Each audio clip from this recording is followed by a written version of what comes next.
រៀបសួរអ្នកទាំងអស់គ្នាខ្ញុំគុនធាមកពីហាណាកម្ពុជានៅក្នុងវីដេអូនេះខ្ញុំសូមណែនាំដល់អ្នកទាំងអស់គ្នាពីវិធីក្រឹតនិងវាស់គំរូទឹកដោះគោជាមួយនឹង Big Boss pH ឯកទេសសម្រាប់ទឹកដោះគោរបស់ហាណាដែលមានលេខកូដ SI 9810342មិនត្រឹមតែជា Big Boss ធម្មតាទេ Big Boss SI 9810342និងមានលក្ខណៈពិសេសមួយទៀតដែលខុសពី Big Boss ធម្មតាដទៃនោះគឺសមត្ថភាពចាប់ Bluetooth ជាមួយឧបករណ៍ឆ្លាតវៃដូចជាទូរស័ព្ទ template តាមរយៈកម្មវិធី Hana Lab App Big Boss ត្រូវបានគ្រប់គ្រងរួមមាន Big Boss នៅ electrode ចាប់នឹងឧបករណ៍ឈុត solution ក្រិតដែលភ្ជាប់មកជាមួយ solution ក្រិត pH 4.01 និង pH 2.01 solution សម្រាប់លាងសម្អាតនិងរក្សាទុក electrode ថ្មនៅក្នុងឧបករណ៍សៀវភៅអ្នកនាំប្រើប្រាស់និងវិញ្ញាបនបត្រគុណភាពផលិតផលព្រមទាំងប្រអប់ដាក់ឧបករណ៍ដោះងាយស្រួលទឹកប៊ូតុងពណ៌ខៀវនៅលើ Big ដើម្បីបើកអេក្រង់នឹងបង្ហាញភាគរយថ្មដែលនៅសល់របស់ Big បន្ទាប់មកគឺអេក្រង់វាស់រួមតំណាង Bluetooth នៅលើ Big Watch និង Template ជា Connect Device នៅលើទូរស័ព្ទ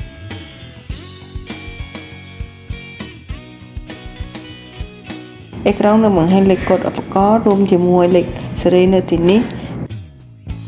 ជា Connect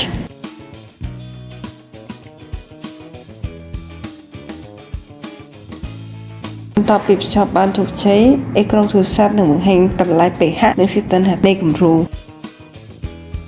ការក្រិតគឺជាព្រឹត្តិការណ៍ដែលសំខាន់ដើម្បីធានាភាពត្រឹមត្រូវនៃការវាស់ស្ទង់ដំបូងយើងក្រិតនៅចំណុច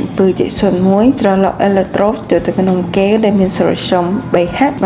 2.01 ដំណាំផ្នែកចាប់សញ្ញាបៃតងត្រូវលេខទាំងស្រុងនៅក្នុង solution ក្រិតឬតំណាងការកំណត់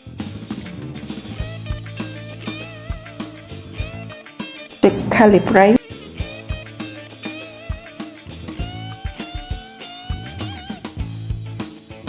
the confirm buffer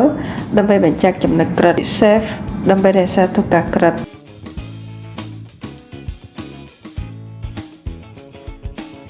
លាងសម្អាត electrode ជាមួយនឹងទឹកមិនសាបអ៊ីយ៉ុងត្រឡប់ electrode ចូលទៅក្នុងកែវដែលមាន solution pH 4.01 ចំណាំផ្នែកចាប់សញ្ញាផលបាត្រង់ទៅលើទាំងស្រុងនៅក្នុង solution ក្រិតរងចាំតម្លៃ stable ពី confirm buffer ដើម្បីបញ្ជាក់ចំណុចក្រិត safe ដើម្បីរក្សាទុកការក្រិតដូច្នេះដំណើរការក្រិតពីចំណុចបានបញ្ចប់ហើយ Big Watch បានត្រៀមរួចរាល់សម្រាប់ការវាស់គំរូណែនាំដល់អ្នកទាំងអស់គ្នាពីវិធីវាស់ pH នៅក្នុងគំរូទឹកដោះគោលាងសម្អាត electrode ជាមួយនឹងទឹកមិនសាបអ៊ីយ៉ុងពេលវាស់គំរូត្រឡប់ electrode ចូលទៅក្នុងកែវដែលមានគំរូទឹកដោះគោចំណាំផ្នែកចាប់សញ្ញាបៃតងត្រូវតែលេខទាំងស្រុងនៅក្នុងគំរូ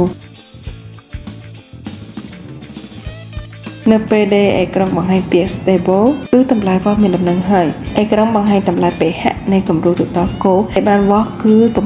6.42 និងសីតុណ្ហភាពនៃគំរូគឺ 24.1 អង្សេលាងសម្អាត electrode ភ្លាមៗបន្ទាប់ពីវាស់គំរូជាមួយកញ្ចប់លាងសម្អាត solution ឯកទេសដែលបានគ្រប់គ្រងរួមអា solution រក្សាទុកបន្តិចបន្តួចចូលទៅក្នុងកម្រិតការពារហើយបានកម្រិតមកវិញ